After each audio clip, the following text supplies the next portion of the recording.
I love shields because they protect you from damage.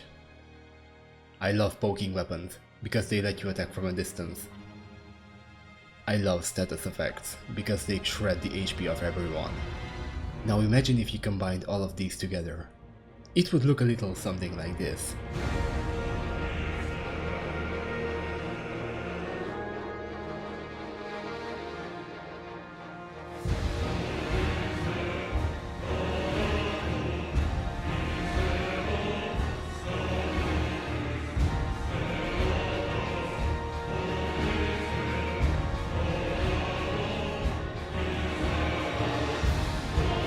Okay, so the question is, how do you get started with this build?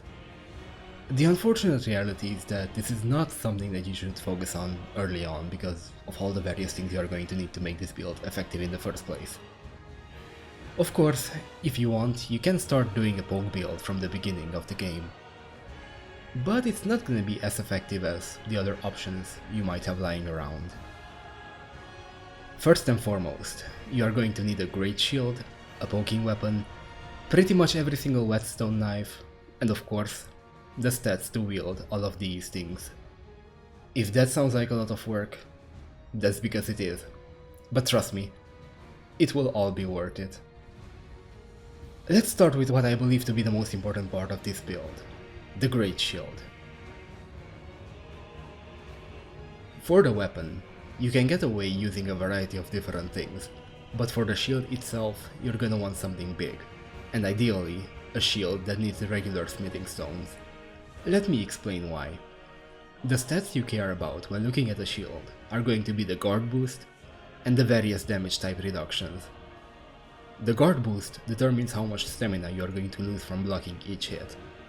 The higher the stat, the less stamina you end up consuming. You can increase this value by upgrading your shield. Trust me, it makes a world of a difference. For the damage type reductions, as the name implies, they determine the percentage of damage that your shield can absorb. This stat does not change when upgrading your shield, but changing the affinity using a whetstone knife will have that effect. For example, if you know you are going to fight a boss that deals, I don't know, fire damage, you can simply change the affinity to fire, and then watch as you will end up getting tickled throughout the fight. It should be noted that you can only change the affinity of regular smithing stone shields.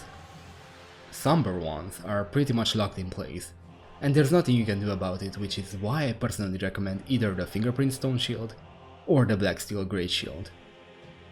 I feel like they are the best ones in the game, but hey, if you wanna do something else, go for it, and experiment with whatever you want to try.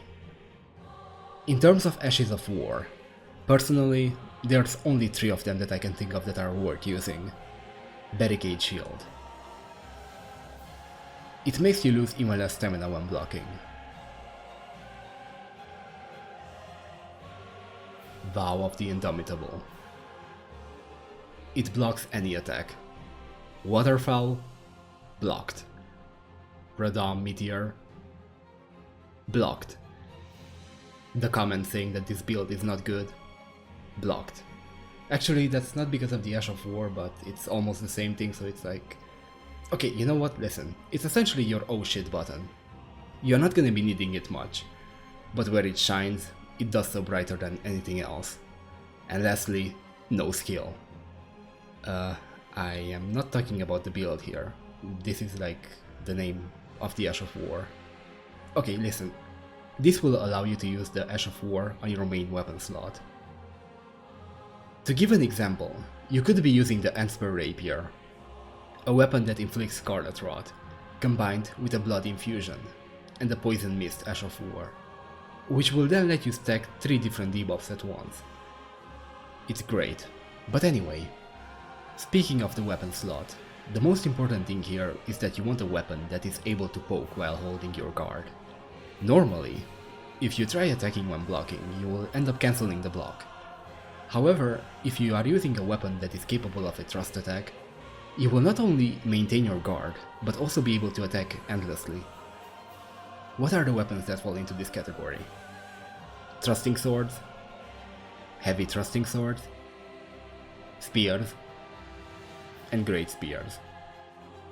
All of these can work great, but ultimately it is up to your personal preference on which type of weapon you want to use. I myself prefer the regular thrusting swords because of how fast they are. Remember, the more attacks you can get in, the faster you can build up the status effects. But they do have a smaller range, and sometimes you're gonna have to really get all up in their asses if you want to get any hits in.